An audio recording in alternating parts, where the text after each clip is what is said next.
They said it was worthless, a house swallowed by the earth, a relic of tragedy that should have been left buried. But when Rachel Hayes's shovel scraped against something solid beneath the thick mud, she had no idea she just struck the beginning of a miracle.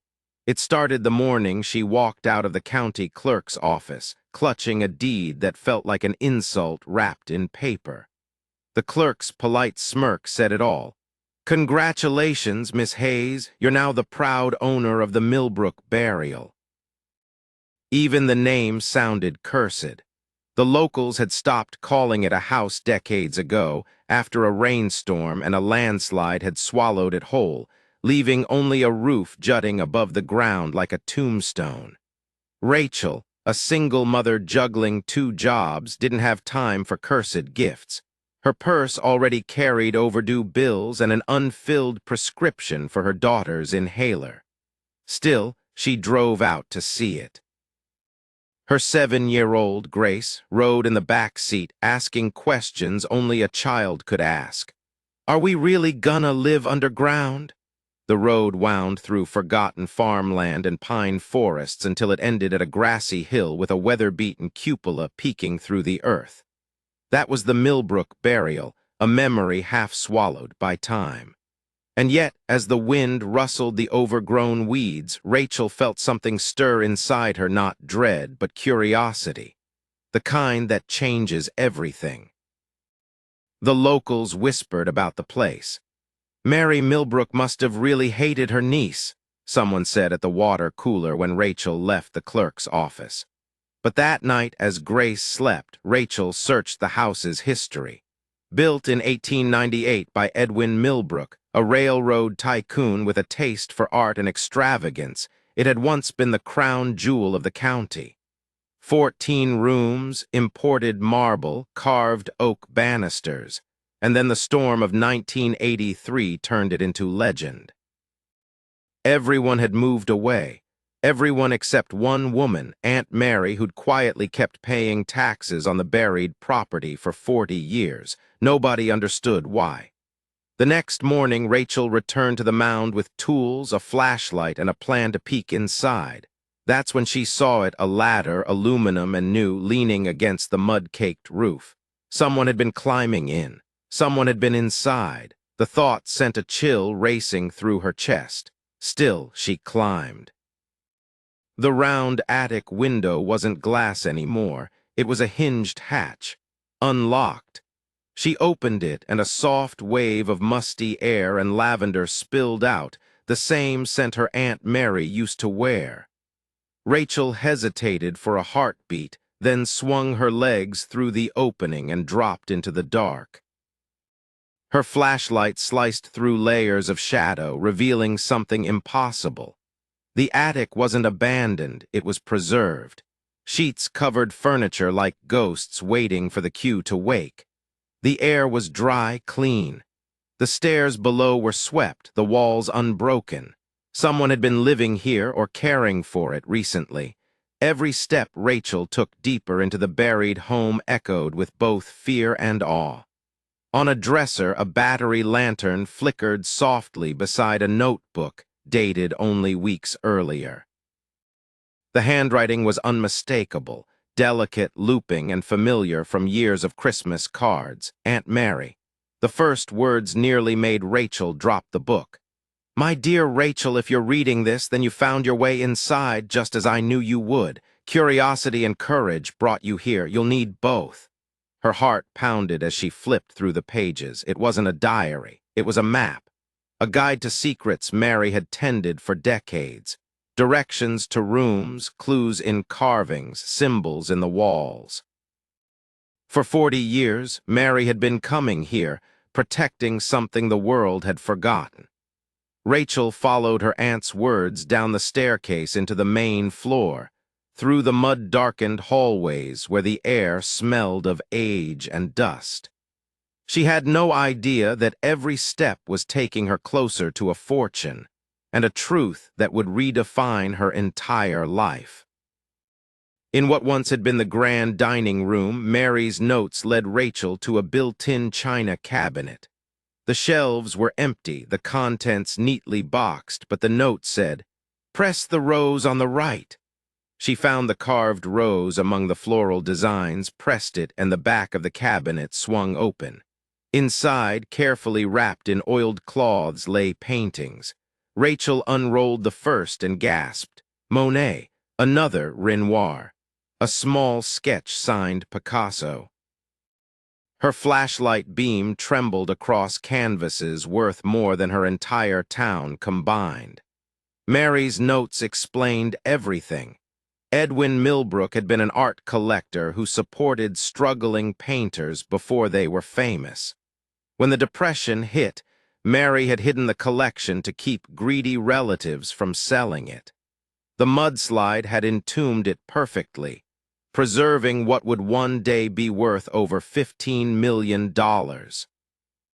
Rachel knelt there in silence, her breath shallow, surrounded by the legacy of visionaries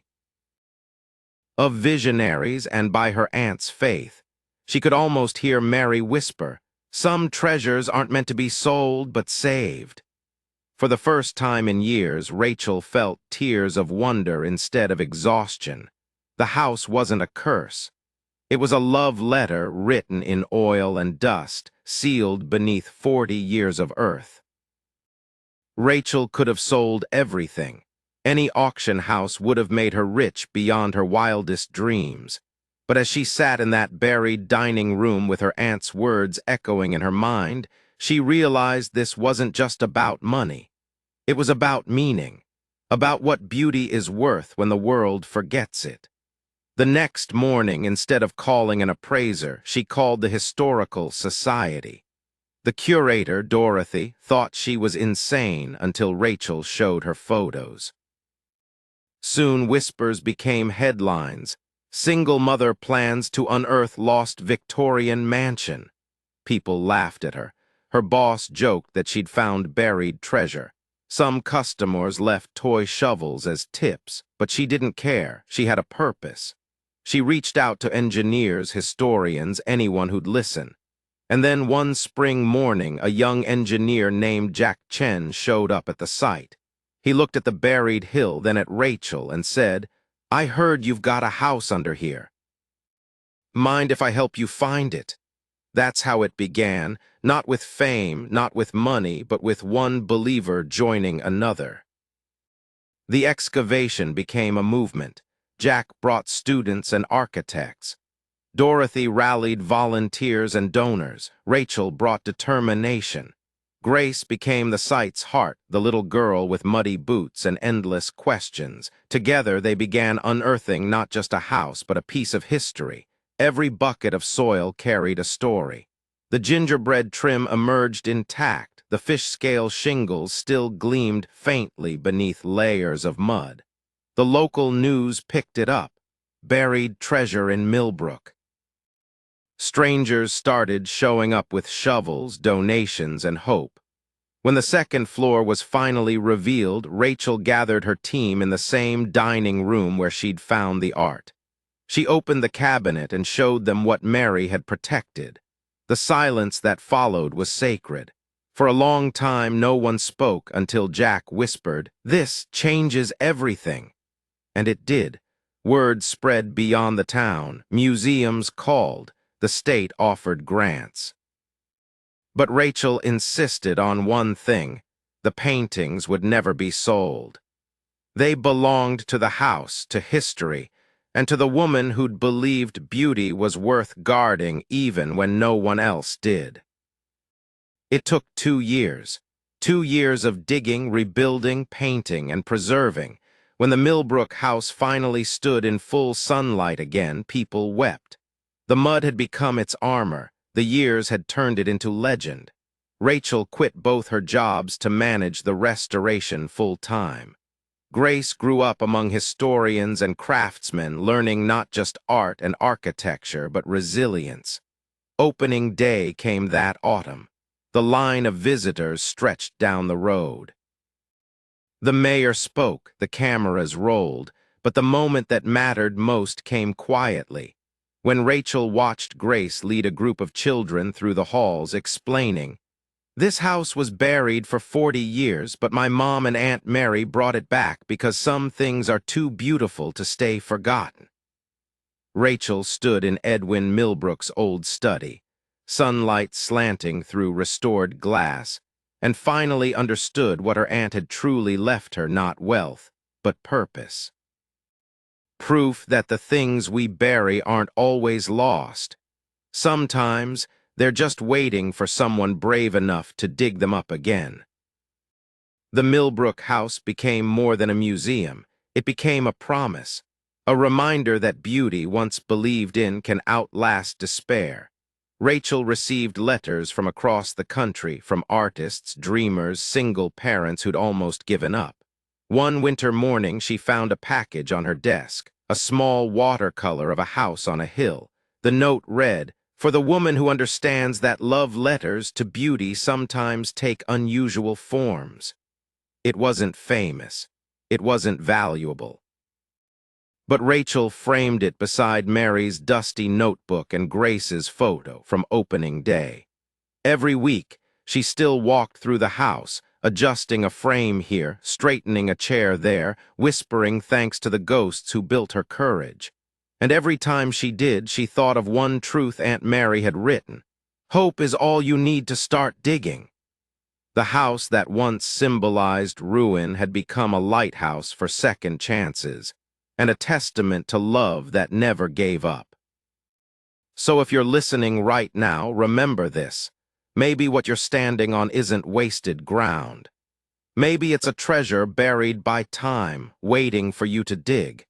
If this story touched you, share it, because you never know whose buried dream might rise again.